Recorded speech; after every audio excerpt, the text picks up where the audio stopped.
So the next thing that we're going to do is we're going to create some queries that will allow us to pull information from our table. Now, if you remember the standard format of an HTML file, there is an opening and closing HTML tags, and then inside of that HTML container we have opening and closing head tags and opening and closing body tags. And if you remember, anything that I put in between the opening and closing head tags were instructions to the browser, and anything I put between the opening and closing body tags actually displayed on my web page. We are going to query our database or return information from our database using a programming language called SQL. That stands for Structured Query Language. You might see it spelled SQL or SQL. Either one of those are representing a programming language that's going to allow me to query a database and return information from it. So just like HTML has reserved words called tags that are surrounded by less than, greater than symbols, SQL also has keywords. Now, they're not surrounded by symbols because every line of code in a SQL query is an executable line of code.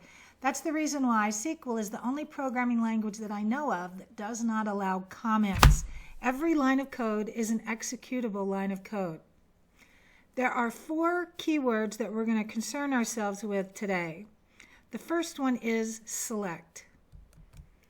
The select statement is generally followed by one or more field names, and this is going to tell me what fields do I want to return in my query. What do I want to see when my query runs?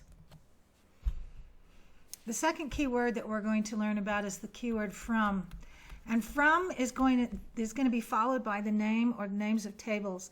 This is where do I want these fields to come from? If I want to see some fields, where are they stored? What is the name of the table that those fields are in?